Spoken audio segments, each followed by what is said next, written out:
Hello friends, welcome back to my channel. मैं हूं हिमानी और मेरे चैनल पे आपका बहुत बहुत स्वागत है।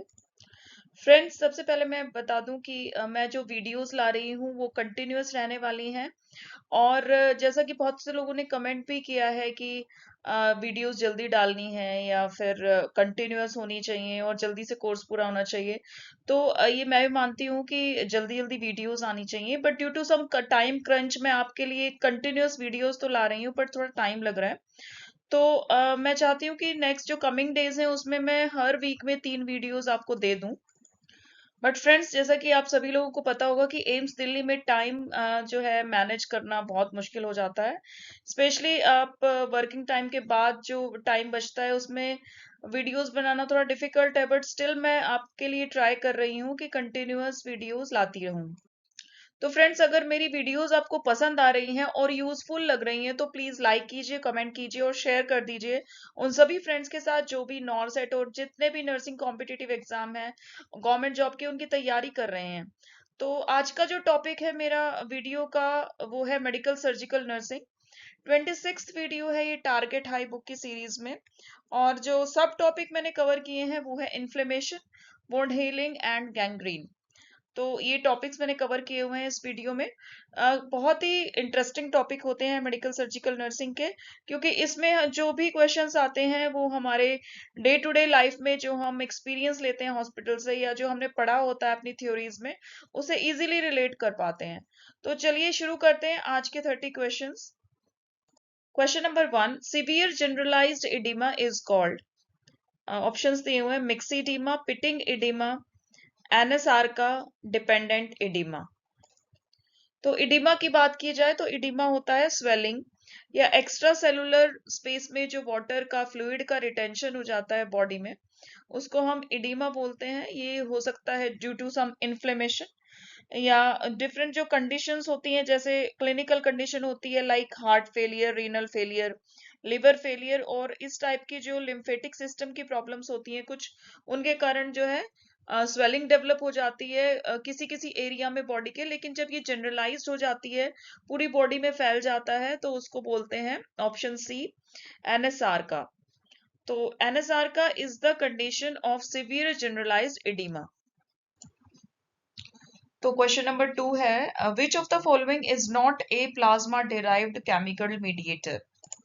ऑप्शंस दिए हुए हैं: cytokines, complement components, kinins, and D is coagulation protein. तो जब हमारी बॉडी में कोई भी इन्फ्लेमेशन होती है तो हमारे जो प्लाज्मा है उसमें उसमें कुछ केमिकल मीडिएटर्स प्रोड्यूस होते हैं। और ये वो सब्सटेंसेस होते हैं जो प्लाज्मा प्रोटीन से प्रोड्यूस होते हैं, और as a result of any inflammatory response. तो जो ए ऑप्शन है, cytokinins are not the one which are not plasma derived chemical mediator. बाकी B, C and D options are the chemical compounds which are plasma derived chemical mediators. इसका मतलब है component, complement components, kinins and coagulation protein जो हैं वो plasma से derive हुए हैं, प्लाज्मा प्रोटीन से जनरेट हुए हैं, और वो इन्फ्लेमेटरी रिस्पॉन्स में बहुत ही इंपॉर्टेंट भूमिका निभा रहे हैं। जबकि जो साइटोकाइंस होते हैं, they are signalling proteins that act as chemical messengers. वो एक केमिकल मैसेंजर का काम करते हैं फॉर डिफरेंट सेलुलर फंक्शंस। जब सेल ग्रोथ होती है, सेल डिवीजन होती है, सेल डिफरेंशिएशन होती है, तो साइटोकाइंस होते हैं जो एक टाइप के केमिकल मैसेंजर्स होते हैं, वो इंपॉर्टेंट भूमिका निभाते हैं। Question number 3, cytokines are secreted by. तो जैसा कि मैंने क्वेश्चन नंबर 2 में भी बताया कि साइटोकाइंस जो होते हैं वो केमिकल मैसेंजर्स होते हैं सेल के लिए, और जो डिफरेंट फंक्शंस होते हैं उनके लिए इंपॉर्टेंट होते हैं। तो जो यहाँ पे है न्यूट्रोफिल्स, ए ऑप्शन जो है B, B is B lymphocyte, C is endothelial cells and D is all of the above. तो यहाँ पे जो भी सेल्स हैं दिए हुए हैं उन सभी के लिए साइटोकाइंस जो है इंपॉर्टेंट है, और सभी सेल्स में साइटोकाइंस जो है सीक्रीट होते हैं। तो option D is the correct answer, all of the above.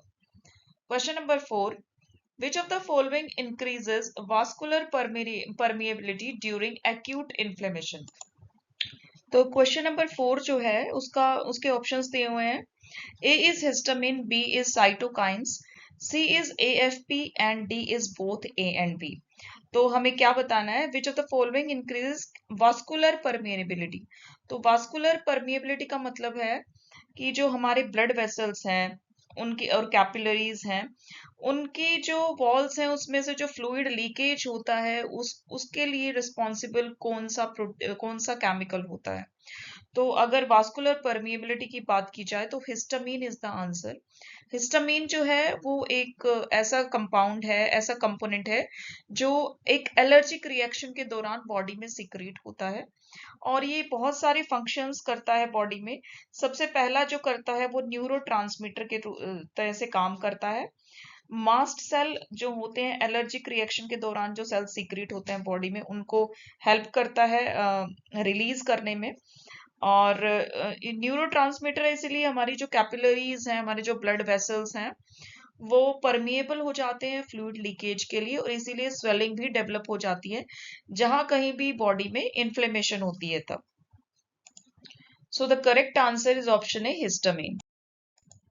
Question number 5. Mechanism behind the characteristic feature of acute inflammation is. Options दिए हैं A. Redness and pain, B. Pancytopenia, C. Vasodilatation and increased vascular permeability, and D is spongy bone marrow. तो correct answer है इसका C. Vasodilation and increase vascular permeability, जो अभी मैंने last question में भी डिस्कस किया है। Question number 6. The classical substances that increase the sensitivity of pain receptors by enhancing the pain-provoking effect of bradykinin is.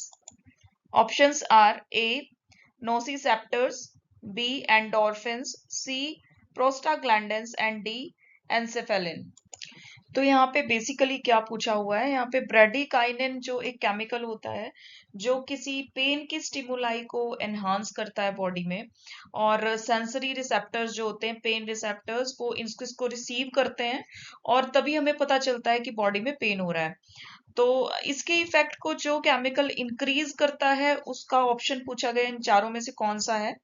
तो जो नोसिसेप्टर्स होते हैं वो तो खुद ही पेन रिसीव करते हैं बॉडी में और they are the nerve endings basically. जो न्यूरॉन्स होते हैं उनकी जो नर्व एंडिंग्स होती हैं उसी के थ्रू से हमें पेन का पता चलता है। तो nociceptors are the nerve endings और न्यूरॉन्स। जो सेकेंड ऑप्शन है एंडोर्फिन्स, वो भी एनाल्जेसिक इफेक्ट प्रोड्यूस करते हैं बॉडी में।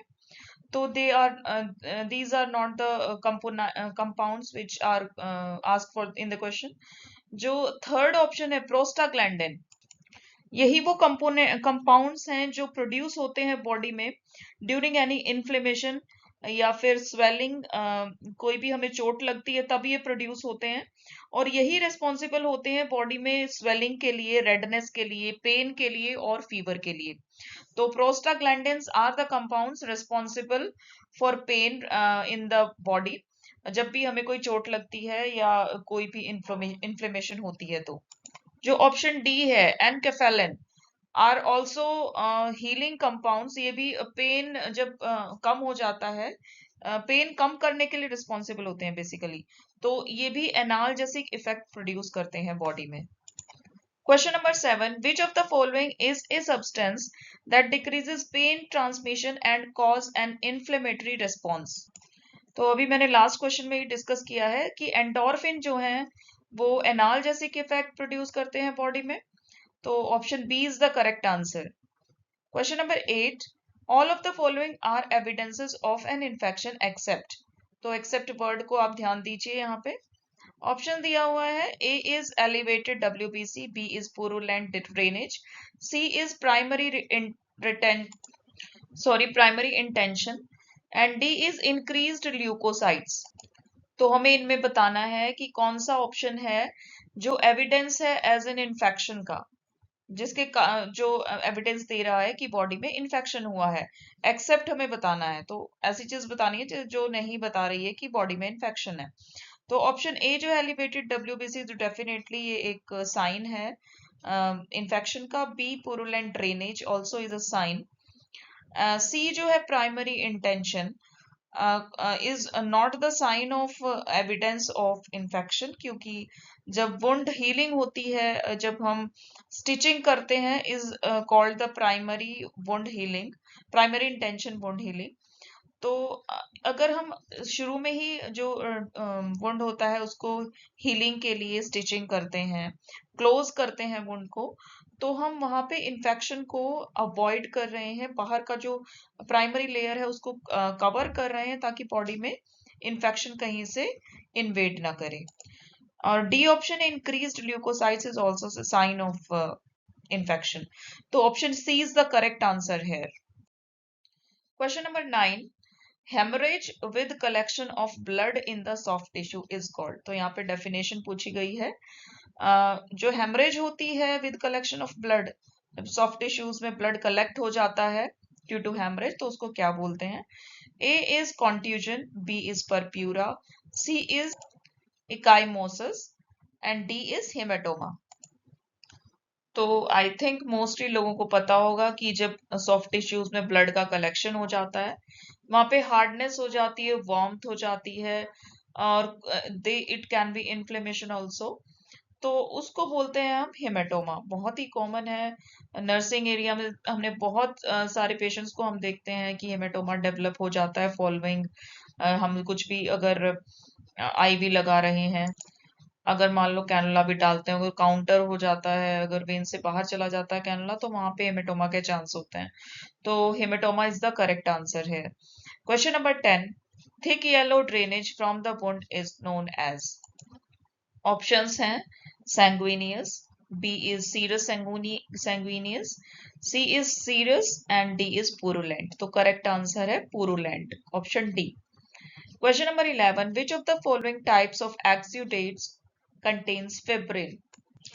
तो अगर आपको वुंड हीलिंग प्रोसेस अगर याद होगी, तो वहां पे आपने पढ़ा होगा जो फिब्रिनोजन होता है, जो एक प्लाज्मा प्रोटीन होता है जो प्लाज्मा में मौजूद होता है, वो प्रोड्यूस करता है फिब्रिन, और वो एक वुंड हीलिंग के लिए एक इम्पॉर्टेंट कंपाउंड होता है।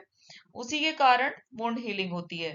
जो फिब्रिन कंपाउंड होता है वो प्लेटलेट के साथ मिला के क्लोट फॉर्मेशन करता है, जहां पे हमें हेमरेज होती है या कहीं पे अगर कट लगा हुआ होता है, तो fibrin is the one compound which helps in clot formation. तो इनमें से किस कंपाउंड के अंदर फिब्रिन होता है, यही पूछा गया है। ऑप्शन ए दिया है haemorrhagic exudate, B is serous exudate, C is fibrinous exudate and D is purulent exudate. तो डेफिनेटली जो फिब्रिनस एक्सुडेट होगा उसी में ही फिब्रिन कंपाउंड होगा। Option C is the correct answer. Question number 12, an opening of surgical wound edges is called. तो surgical wound के edges की ओपनिंग को हम क्या बोलेंगे? ऑप्शंस दिए हैं wound evisceration, wound rupture, wound approximation and D is wound dehiscence. तो करेक्ट आंसर होगा वुंड डेहिसेंस। जब सर्जिकल ओपनिंग से जब वुंड जो ओपन करते हैं, और जब सर्जरी क्लोज करने के बाद अगर वुंड में डिस्टेंस आ जाता है, दो जो लेयर्स होती हैं स्किन की और टिश्यूज की, उनके बीच में मतलब वुंड बड़ा हो जाता है और भी ज्यादा, तो उसको बोलते हैं wound dehiscence. Question number 13. Diffuse purulent inflammation of a tissue is called. Options are A. Abscess, B. Cellulitis, C. Boils and D is ulcers. तो डिफ्यूज और पुरुलेंट इन्फ्लेमेशन, डिफ्यूज मतलब हर डायरेक्शन में जो फैल जाती है उसको, जब पस हो जाता है वो हर एक डायरेक्शन में वो फैल जाता है टिश्यू के अंदर, तो उसको कौन सी मतलब क्या बोलते हैं? तो ऑप्शंस जो हैं उनमें बी जो है cellulitis the correct answer.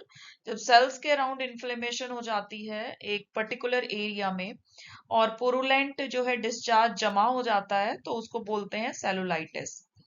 Question number 14, first process of wound healing क्या होती है? ऑप्शंस दिए हैं A collagen fibrin will form, B granulation tissue will appear, C first intentional healing will take place and D neutrophils line the wound edge। तो correct answer है यहाँ पे option D, जो न्यूट्रोफिल्स होते हैं सबसे पहले वो वुंड एज को लाइन करते हैं, वुंड एज के ऊपर आ जाते हैं और प्रोटेक्ट करते हैं किसी भी इन्फेक्शन से, और जो है फर्स्ट एक्ट करते हैं as wound healing. Question number 15. The inflammatory exudate phase of wound healing will last for. तो सबसे पहले मैं बता दूं कि 4 फेज होते हैं वुंड हीलिंग के।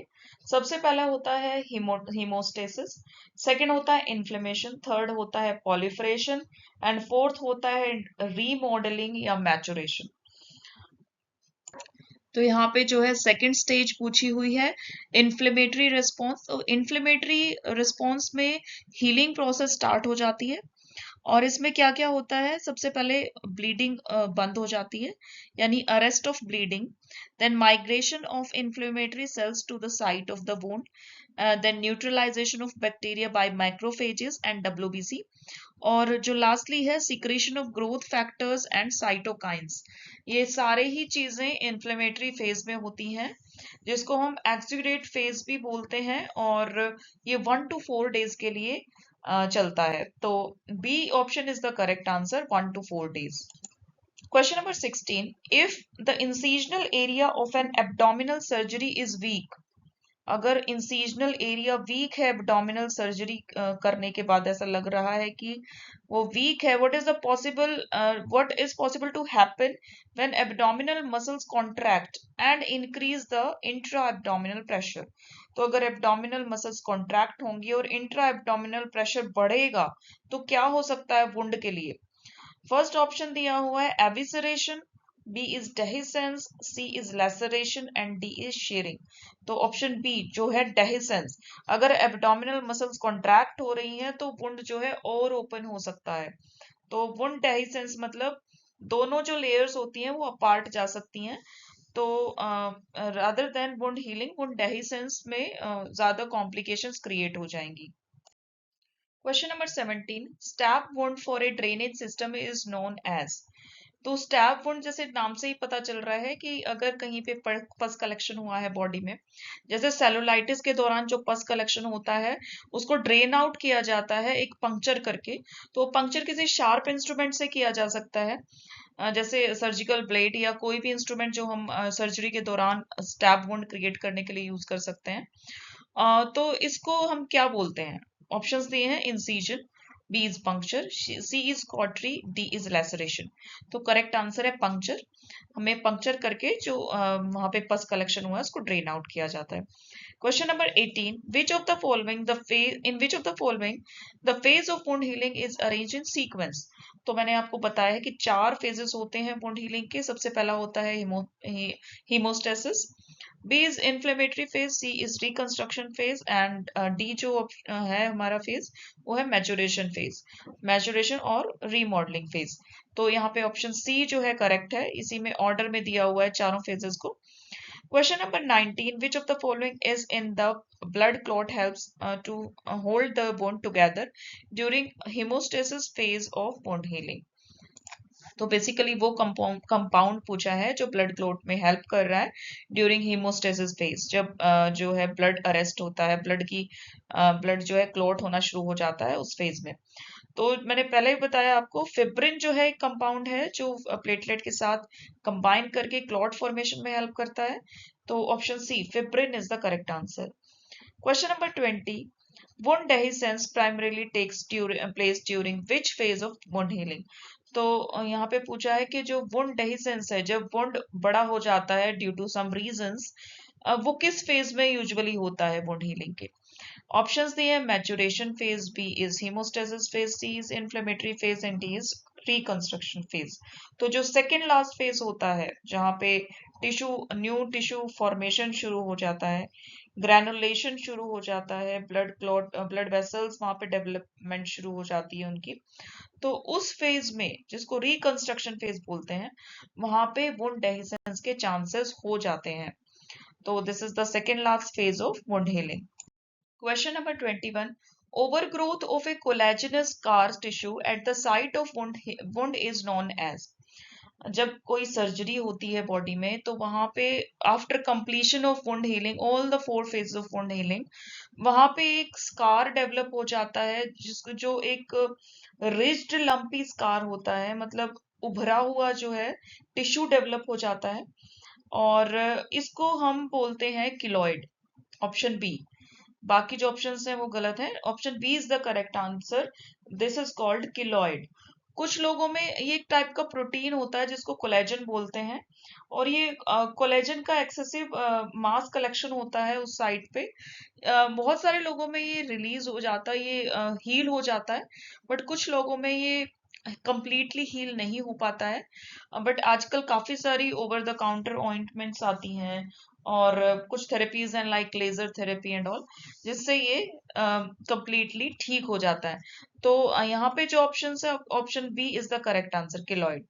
Question number 22. The term applied for the fluid, cells, or other substances that are slowly discharged from cells or blood through small pores or breaks in a cell membrane is. तो एक सरल भाषा में बोलूं तो जो secretion release होते हैं बॉडी में, जैसे बॉडी फ्लूइड हो गए, कुछ अगर पस सेल्स हैं तो वो, या फिर कुछ सब्सटेंसेस जो बॉडी में से रिलीज हो रहे हैं एज डिस्चार्ज, उनको क्या टर्म बोलते हैं? तो उसको बोलते हैं exudate. Exudate is the correct answer. लेकिन अगर पस सेल्स हैं, स्पेसिफिकली मैं बता दूं, अगर पस सेल्स हैं तो उसको पस भी बोलेंगे। Question number 23. Soft pink fleshy projections consisting of capillaries surrounded by collagen, fibrous collagen. तो सॉफ्ट पिंक और फ्लैशी प्रोजेक्शंस जो होते हैं कैपिलरीज के, surrounded by fibrous collagen, collagen जो प्रोटीन होता है, तो उस चीज को क्या बोलते हैं? तो ऑप्शंस दिए हैं किलॉइड, जो मैंने ऑलरेडी डिस्कस कर लिया है, B is granulation tissue, C is cellulitis, and D is collagen. तो सेलुलाइटिस तो ऑलरेडी डिस्कस हो चुका है, pus collection inside the tissue. Then D is collagen, collagen is also a protein, जो किलॉइड में मैंने आपको बताया था। और जो ऑप्शन बी है granulation tissues, the correct answer है। ये वुंड हीलिंग में भी एक इम्पॉर्टेंट टर्म है। जब रिकंस्ट्रक्शन होता है वुंड हीलिंग में, तो ग्रेनुलेशन टिश्यू जो है डेवलप होता है। Blood vessels, small small capillaries develop होती हैं, ब्लड वेसल्स, और फ्लैशी टिश्यू डेवलप होता है जो पिंक कलर का होता है, क्योंकि वहां पे काफी सारी कैपिलरीज होती हैं, और ये सराउंडेड होता है फाइब्रस कोलेजन से। Question number 24. Which of the following factors is most likely to inhibit wound healing by interfering with the mechanisms that release hemoglobin in blood? तो कौन सा ऐसा यहाँ पे ऑप्शन है जो वुंड हीलिंग को इंटरफेयर करता है, वुंड हीलिंग को इनहिबिट करता है या रोकता है, क्योंकि वो जो हीमोग्लोबिन होता है ब्लड में उससे इंटरफियर करता है। तो ऑप्शंस हैं obesity, B is smoking, C is radiation, and D is none of these. तो स्मोकिंग जो है एक कंपोनेंट है जो रोक रहा है वुंड हीलिंग को। क्यों? क्योंकि वो जो है हीमोग्लोबिन रिलीज नहीं होने देगा ब्लड से, तो इसीलिए this is the correct answer. अगर मैं एक्सप्लेन करूं स्मोकिंग के इफेक्ट्स को और वुंड हीलिंग को, तो स्मोकिंग जो है वेसो कॉन्स्ट्रिक्शन करता है बॉडी में, मतलब जो ब्लड वेसल्स हैं वो कॉन्स्ट्रिक्ट हो जाते हैं, और इसी के कारण जो है ब्लड प्रॉपरली वुंड साइट तक नहीं पहुंच पाता है। प्रॉपर हीमोग्लोबिन और प्रॉपर ऑक्सीजन सप्लाई ना होने के कारण वुंड हीलिंग इम्पेयर होती है। तो this is the reason behind smoking. Question number 25. All of the following factors lead to impaired wound healing process except, तो except वर्ड दिया हुआ है, ऑप्शंस दिए हुए हैं, A is impaired oxygenation, obesity and smoking, B is drugs, diabetes, mellitus and wound stress, C is height, weight and body mass, and D is radiation, malnutrition and age. तो correct answer है C, height, weight and body मास।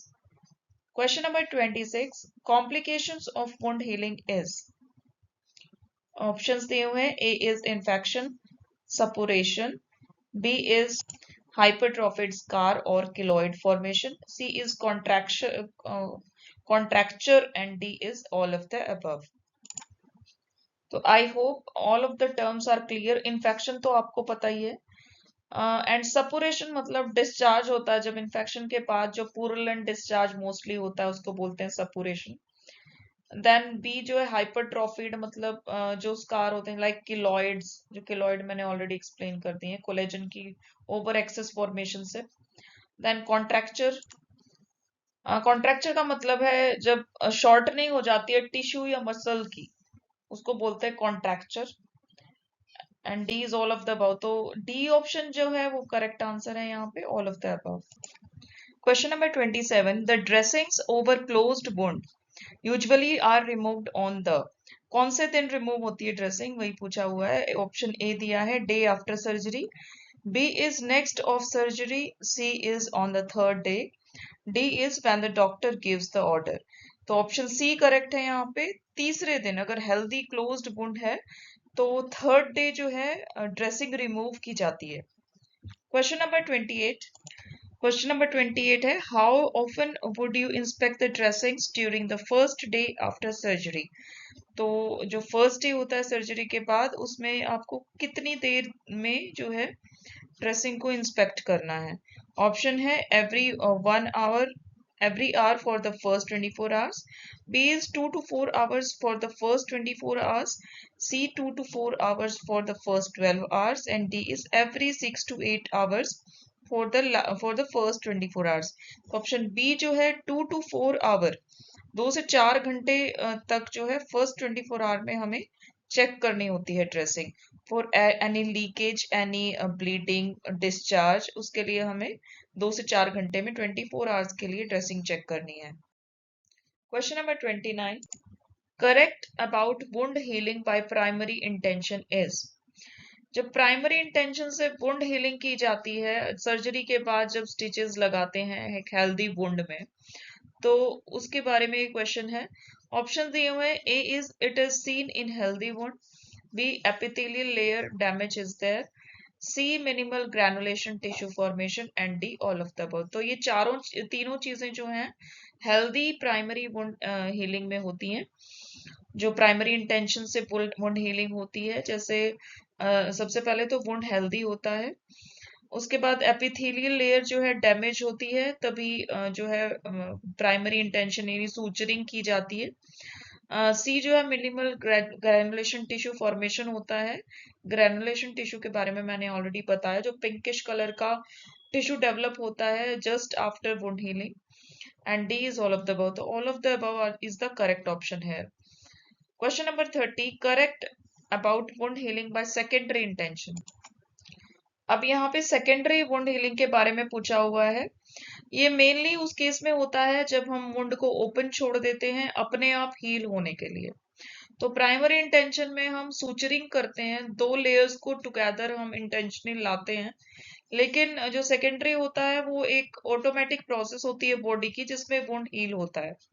और वो किन cases में mostly देखा जाता है जहाँ पे इन्फेक्शन हो चुका होता है, जो टिश्यू जो है एक्सटेंसिवली डैमेज हो जाता है, और जो है बेसिकली वहां पे टिश्यू को ओपन छोड़ दिया जाता है वुंड हीलिंग के लिए. तो ऑप्शंस यहाँ पे हैं. A is seen in extensive tissue damage, B wound contraction will be there, C is abundant granulation tissue and scarring will be seen, and D is all of the above. तो यहाँ पे all of the above जो है correct है, क्योंकि यहाँ इस type के वुंड हीलिंग में जो है ग्रैनुलेशन टिश्यू काफी अच्छी मात्रा में आपको देखने को मिलेगा, जो रेडिश कलर का टिश्यू होता है, क्योंकि कंप्लीट जो है वुंड पे जब ओपन छोड़ दिया जाता है वहां पे टोटल जो है ग्रैनुलेशन टिश्यू डेवलप होता है सबसे पहले, उसके बाद स्कारिंग होती है और वुंड हील होता है. तो ये सारे ही ऑप्शन जो है करेक्ट हैं. Option D is the correct answer. तो friends that's all for today. 30 क्वेश्चन आज डिस्कस हुए हैं मेडिकल सर्जिकल नर्सिंग के. So thank you for watching my today's video. Please like, subscribe and comment for my channel. And all the best for the coming exams. Thank you. Bye-bye.